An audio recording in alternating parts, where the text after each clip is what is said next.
The crystalline notification sphere crashed through Earth's atmosphere at precisely 700 UTC, its controlled descent leaving a trail of shimmering particles visible from 3 continents. It landed with impossible gentleness on the manicured lawn of the United Earth Embassy in Geneva, then promptly caused a power outage across half the city as its translation matrix activated. "Show-offs," muttered Security Chief Diaz, watching from behind polarized glass as technicians in hazmat suits approached the alien device. The sphere split open like a blooming flower, revealing the formal invitation from the Galactic Council. Humanity's first official summons to interstellar peace negotiations after nearly a decade of limited diplomatic contact. Ambassador Elena Rice was enjoying her morning coffee when the call came. She didn't spill a drop as her assistant breathlessly delivered the news. She merely nodded, as if she'd been expecting this all along. "Tell them I'll be there in an hour," she said, her voice betraying none of the excitement crackling through diplomatic channels worldwide. At 52, Elena had become a legend in diplomatic circles after negotiating the Mars Independence Treaty without a single shot fired, when everyone from Beijing to Washington had been predicting all-out war.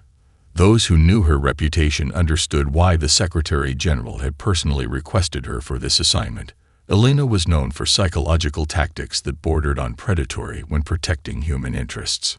"They'll be watching your every move," the United Earth President warned during the emergency briefing.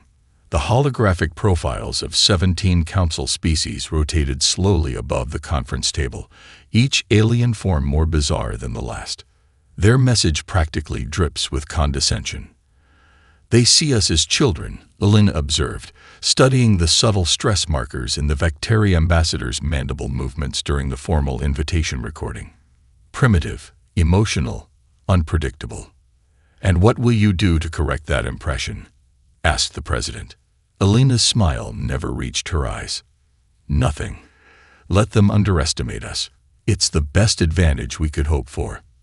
The truth, which only 12 people in the entire Sol system knew, was that Earth had been systematically intercepting and decrypting Council transmissions for years.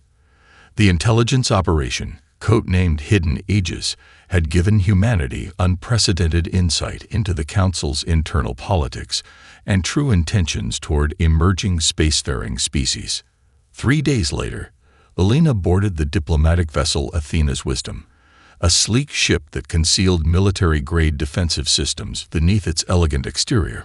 With her came 12 specialists, each selected not just for their diplomatic credentials, but for unique talents that wouldn't appear in any official documentation. Dr. Kaido Nakamura, officially listed as Sino-Linguistic Consultant, had an autism spectrum condition that allowed him to detect communication patterns no neurotypical human could perceive. Commander Sarah Okonkwo's background in Special Forces psychological warfare operations was disguised under the title Cultural Integration Specialist.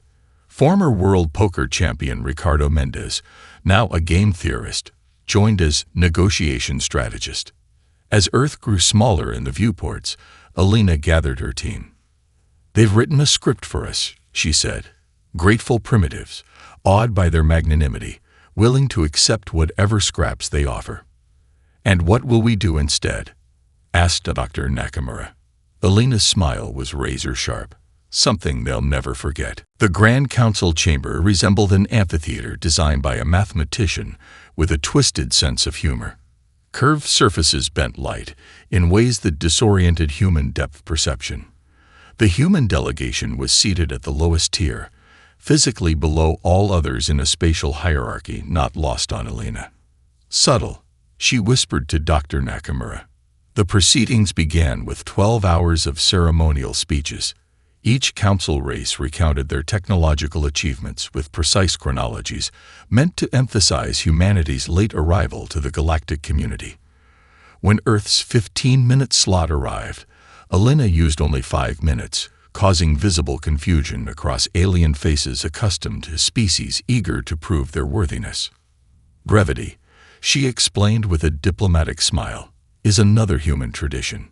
On the 3rd day, during a brief recess, Commander Okonkwo slipped Elena a data chip. "You need to see this," she murmured. In a private alcove, Alina reviewed the encrypted information, her expression hardening briefly before returning to diplomatic neutrality. Her team had accessed secure data feeds revealing the truth.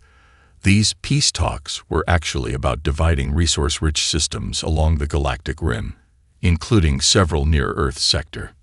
During the afternoon session on mining rights, Supreme Commander Rowles of the Vectari gestured dismissively at star charts, mandibles clicking rapidly as he spoke. The humans, of course, lack the technological capacity to properly extract neutronium deposits, he declared. They will be granted access to System J479 for basic element harvesting. Alina checked her notes. System J479 contained nothing but depleted asteroid fields. Cosmic leftovers the Council considered worthless. During this exchange, Dr. Nakamura passed her a note. Trafficking code words detected in subspace transmission. Alina's attention sharpened. Through careful observation and data intercepts, she began noticing patterns. Unusual population movements, resource transfers without corresponding payment records, and medical supply requisitions for species-specific ailments matching those of the subjugated races. The disturbing conclusion became clear. 3 dominant Council species were using client races as forced labor in violation of the Council's own charter.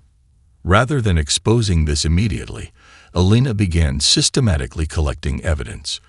During an evening reception, she slipped away from the main gathering, following directions from Lieutenant Park to a waste processing chamber deep within the station's maintenance level.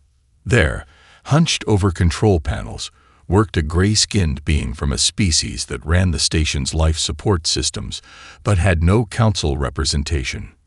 "What you seek is dangerous knowledge," the being whispered, trembling visibly. "Speaking of such things means death for my kind." Alina met the being's 4 eyes directly. On Earth, we have a saying, "The truth fears nothing." After this meeting, the first of many clandestine contacts, Alina's team established back-channel communications with representatives of several exploited species in maintenance areas and service corridors of the station. Council security noticed increased human movement throughout the station, but dismissed it in their daily reports as primitive curiosity and naive networking attempts. Meanwhile, Supreme Commander Rowles grew increasingly agitated by the humans' composure under pressure. During a private meeting with his subordinates, he chittered nervously. "They should be desperate to please by now," he said, mandibles clicking rapidly. "Yet they smile as if they know something we do not." The Vectari commander had no idea how right he was. The Grand Council chamber resembled an amphitheater designed by a mathematician with a twisted sense of humor. Curved surfaces bent light in ways that disoriented human depth perception. The human delegation was seated at the lowest tier, physically below all others in a spatial hierarchy not lost on Alina. "Subtle," she whispered to Dr. Nakamura. The proceedings began with 12 hours of ceremonial speeches. Each council race recounted their technological achievements with precise chronologies meant to emphasize humanity's late arrival to the galactic community. When Earth's 15-minute slot arrived, Alina used only 5 minutes, causing visible confusion across alien faces accustomed to species eager to prove their worthiness. "Brevity," she explained with a diplomatic smile, "is another human tradition." On the 3rd day during a brief recess, Commander Okonkwo slipped Alina a data chip. "You need to see this," she murmured. In a private alcove, Alina reviewed the encrypted information, her expression hardening briefly before returning to diplomatic neutrality. Her team had accessed secure data feeds revealing the truth. These peace talks were actually about dividing resource-rich systems along the galactic rim, including several near-Earth sectors. During the afternoon session on mining rights, Supreme Commander Rowles of the Vectari gestured dismissively at star charts, mandibles clicking rapidly as he spoke. The humans, of course, lack the technological capacity to properly extract neutronium deposits, he declared. They will be granted access to System J479 for basic element harvesting. Alina checked her notes. System J479 contained nothing but depleted asteroid fields. Cosmic leftovers the Council considered worthless. During this exchange, Dr. Nakamura passed her a note. Trafficking code words detected in subspace transmission. Alina's attention sharpened. Through careful observation and data intercepts, she began noticing patterns, unusual population movements, resource transfers without corresponding payment records, and medical supply requisitions for species-specific ailments matching those of the subjugated races. The disturbing conclusion became clear.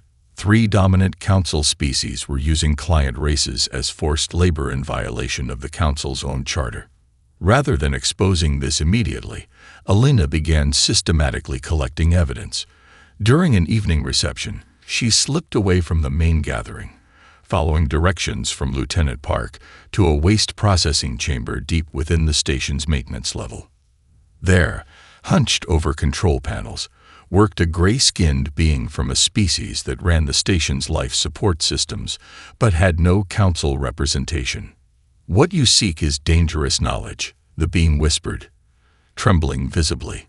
"Speaking of such things means death for my kind." Alina met the being's 4 eyes directly. "On Earth, we have a saying, the truth fears nothing." After this meeting, the first of many clandestine contacts, Alina's team established back-channel communications with representatives of several exploited species in maintenance areas and service corridors of the station. Council security noticed increased human movement throughout the station, but dismissed it in their daily reports as primitive curiosity and naive networking attempts. Meanwhile, Supreme Commander Rawls grew increasingly agitated by the humans' composure under pressure. During a private meeting with his subordinates, he chittered nervously. "They should be desperate to please by now," he said, mandibles clicking rapidly. "Yet they smile as if they know something we do not." The Vectari commander had no idea how right he was. Day 7 of negotiations. The Council chamber's environmental systems had subtly adjusted throughout the morning. Oxygen levels elevated just enough to induce mild euphoria, infrasound tones pulsing at frequencies known to increase anxiety in mammalian species. Alina's team had detected these manipulations immediately, but showed no outward reaction. High Chancellor Zivrix rose from his elevated platform, ceremonial robes of living tissue pulsing with bioluminescent patterns meant to inspire awe and compliance. The chamber fell silent as he activated the holographic display, showing a 3-dimensional map of Earth's solar system surrounded by a thin green boundary. "The Council has deliberated." His voice resonated through bone conduction amplifiers that bypassed the ear to induce subtle feelings of submission, "and we offer humanity a most generous arrangement." The terms appeared in the air, translated into 17 languages simultaneously. Earth could maintain nominal control of its immediate solar system, but must grant priority mining and colonization rights to Council races in any other systems humans might claim. A paragraph buried in subsection 47G would allow Council vessels unrestricted passage through Earth's space, including military ships. Alina stood, her face composed to show appropriate gratitude. "This is indeed significant. We request a 24-hour recess to consult with Earth's government." The Vectari representative slammed a chitinous appendage against his console, producing a harsh clicking sound that made several delegates flinch. "The Council has already been extraordinarily accommodating. Procedural efficiency requires immediate ratification." Around the chamber, representatives from smaller powers shifted uncomfortably but remained silent. The pattern was familiar: pressure for immediate agreement to prevent careful analysis of disadvantageous terms. Alina's team exchanged glances through their barely perceptible tactical communication system, implants that allowed microscopic facial expressions to convey complex messages. This was precisely the scenario they had prepared for. Their psychological warfare specialist gave an almost imperceptible nod. With practiced grace, Alina walked to the center of the chamber. The motion-tracking lights followed her, creating a natural spotlight. She bowed deeply to each section of the Council, a respectful gesture that also served to make eye contact with representatives of 15 different species. "The human delegation thanks the Council for its hospitality and wisdom," she announced, her voice calm but carrying to every corner of the vast space. "In light of the complexity of these terms, we are recessing our participation indefinitely." The translation orbs briefly malfunctioned, as if unable to compute the concept. A wave of confusion spread through the assembly. No species had ever walked away from council negotiations in its 12,000-year history.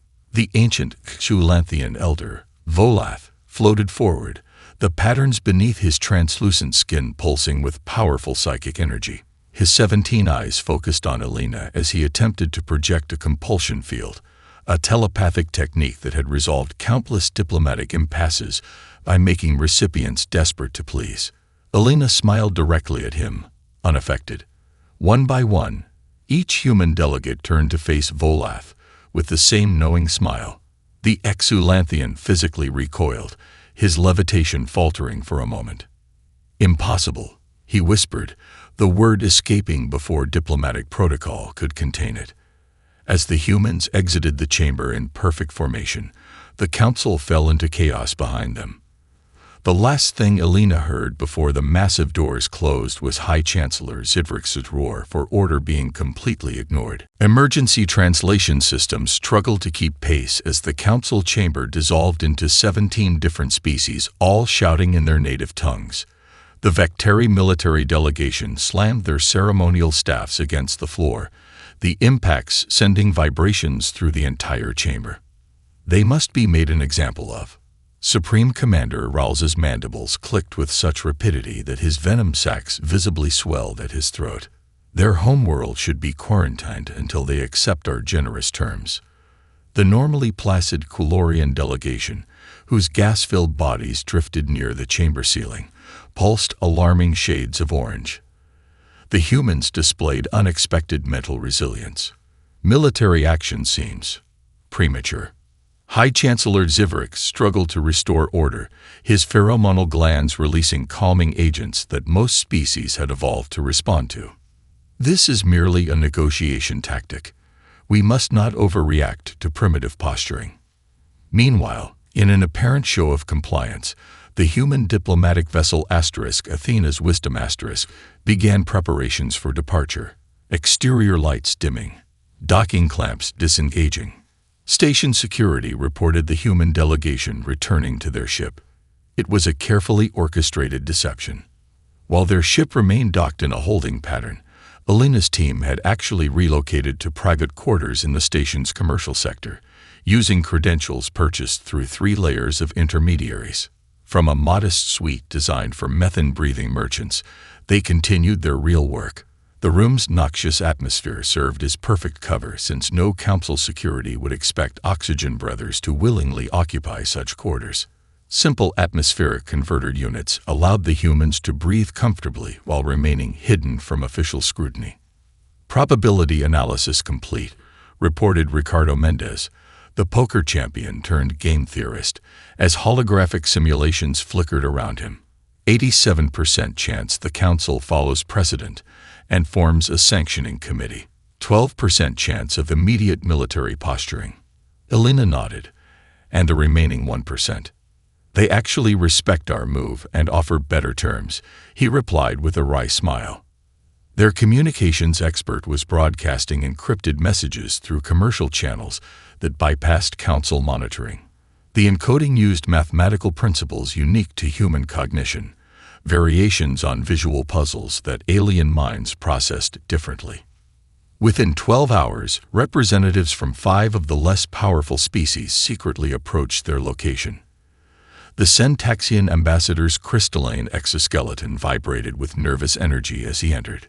"Your departure was unprecedented," he said, compound eyes shifting rapidly. "Many have long desired to challenge the dominant powers, but feared isolation."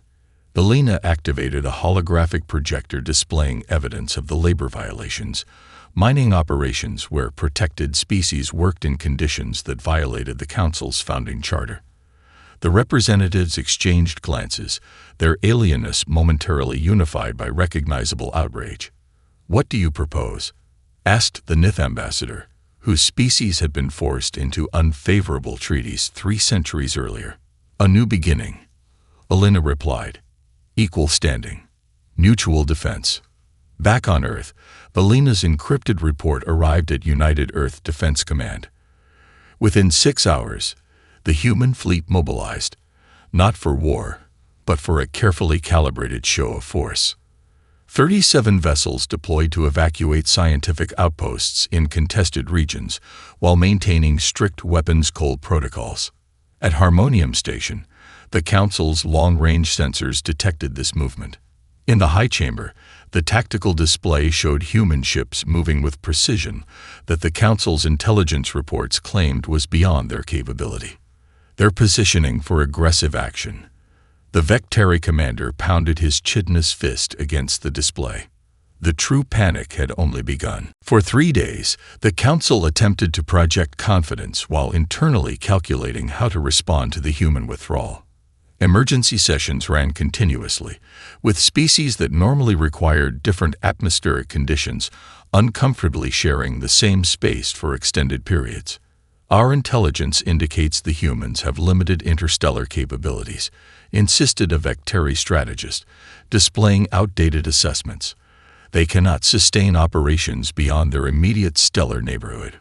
On the 4th day, while High Chancellor Zivrix addressed the assembly about maintaining galactic stability, the massive council chamber doors slid open unannounced. The automated announcement system chimed in confusion, attempting to process the unexpected entry. Alina Reyes walked in with measured steps, her diplomatic uniform exchanged for a simple black suit accented with small pins representing Earth's nations. Behind her walked representatives of 5 formerly marginalized species, the Centaxians, the Nith, the station-operating gray beings, and 2 others previously dismissed as inconsequential. They called themselves the Equity Coalition, a term that caused translation systems to buffer repeatedly. Before anyone could invoke procedural objections, Alina activated her own holographic projector. High-definition evidence of labor violations appeared throughout the chamber. Mining operations using protected species in violation of the Council's founding charter, weapons shipments to subjugated worlds disguised as humanitarian aid, and genetic modification facilities where client races were altered to be more productive workers. The Council's founding document begins with these words, Alina's voice carried without technological amplification, a technique that caught sound-sensitive species off guard. All sentient beings possess inherent dignity regardless of technological development. She presented a comprehensive counter-proposal that appeared simultaneously on every council member's personal display. The document outlined resource sharing that would benefit all members, not just the dominant powers, with oversight mechanisms to prevent exploitation. The chamber erupted. Species that evolved from pack predators bared vestigial fangs, while others extended threat displays of plumage and bioluminescence. Supreme Commander Rowls of the Vectari slammed a ceremonial war blade into the speaking podium. This insult will not stand. Our battle fleets will ensure humanity learns its proper place. Alina smiled with genuine amusement.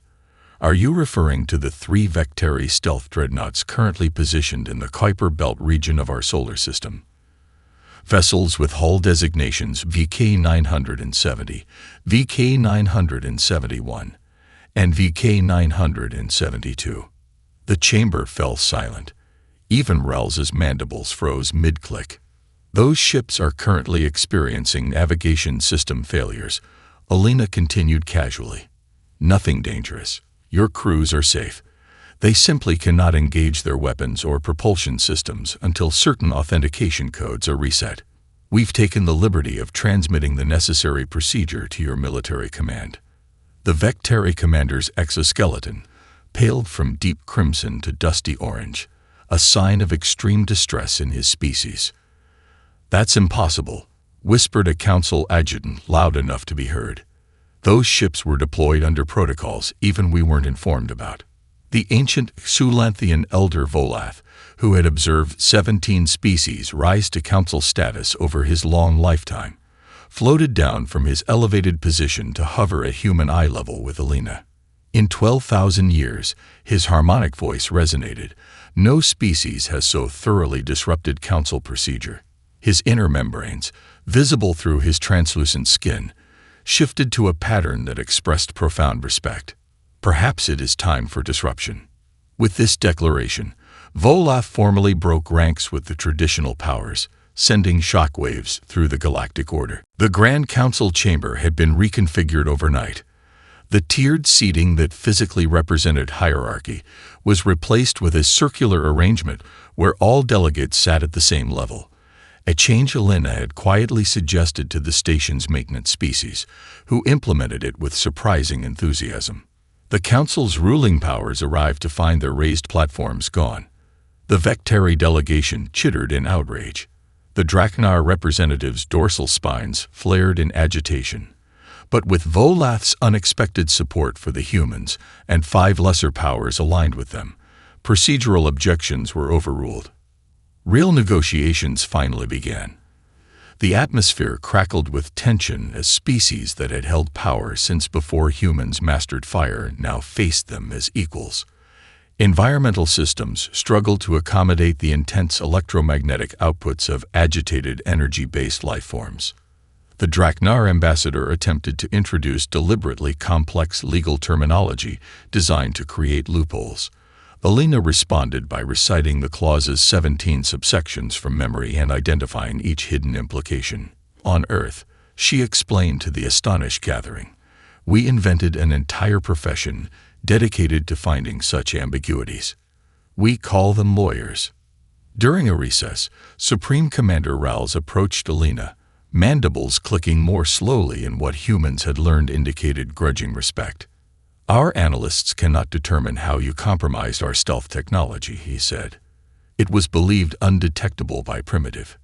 He paused. "By any species?" "Perhaps," Alina replied. "Your analysts should consider that being underestimated is itself a strategic advantage."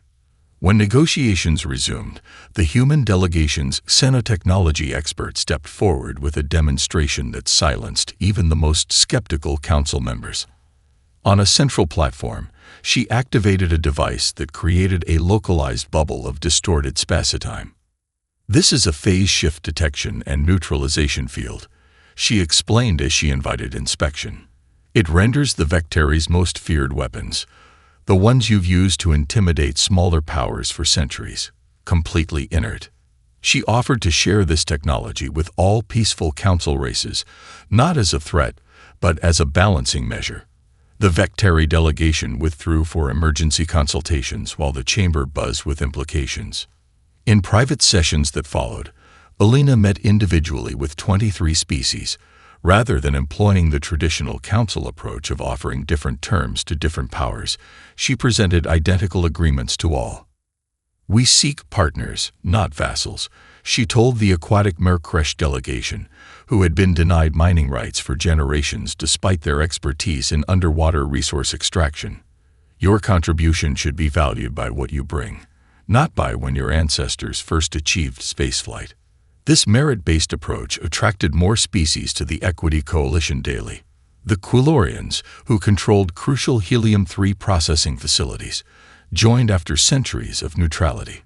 The biomechanical Vosh, whose quantum computing capabilities exceeded even the oldest council races, signed on after Alina addressed their assembly in their own mathematical language, a feat requiring implanted temporary synapse boosters that her medical officer warned might cause minor brain damage.